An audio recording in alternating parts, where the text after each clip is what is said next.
So it seems to me that there's definitely something to learn from this weird pornographic universe. On the other hand, I can't see that these lessons will ever fully translate. So for example, do you remember this horrible number at the Oscars where, I forget who it was, somebody was singing the song, "We Saw Your Boobs," and it was going through all of the actresses who'd appeared topless. And the idea being that, well, if I've seen your boobs, then in some sense, I've got something on you. And I thought about John Lennon and Yoko Ono doing this album called, I think, Two Virgins.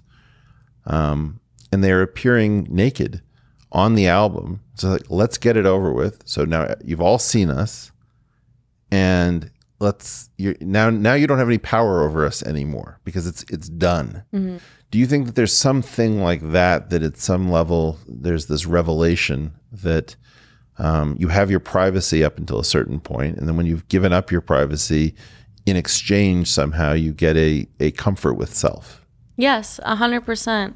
I think that there was a study done that showed that women who perform in adult entertainment or as a sex worker have higher levels of confidence within themselves than the average woman. And I think 100% that there's something about putting yourself out there to be so vulnerable kind of forces you to have to not care what other people think or say.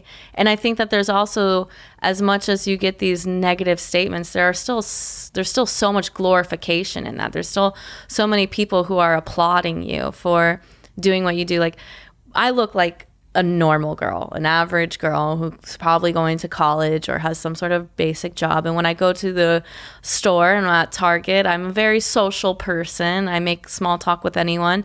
And I often will I just start conversations with maybe this random 60-year-old lady, and we're kind of talking, lollygagging, and she asks me, "Oh, what are you, a model? What do you do?" And I tell her, "Well, I'm actually one of the #1 porn stars in the world." And a lot of times they look at me, they size me up and down, and they're like, right. You don't have big silicone boobs. You don't have all this injection in your face you. And I'm I explain to them, yes. You're also pathologically polite. Yes, I am a lovely lady, I think. And a lot of times when it's an older woman, she will tell me how she regrets not being more exploring in her life and regrets not being able to, or not have done things that were more adventurous sexually or erotically, or maybe I think one woman told me she wanted to do nude modeling, but she never did because herself was a petite, small brunette woman. And it's always so interesting to me that the positive reinforcement I get from older women who are always wow, I am so happy that you do that, and I wish that I would have been more I think there brave. are a lot of postmenopausal regrets. I was friendly with a woman who I take to be maybe in her mid to late 60s, who started for some reason as I was leaving San Francisco telling me more than she might have otherwise. And she talked about how back in the day she had allowed people to eat their meals off of her naked body as a kind of performance art stuff. Yes. And she was just having the time of her life, cackling about it. And we were laughing and making rude jokes.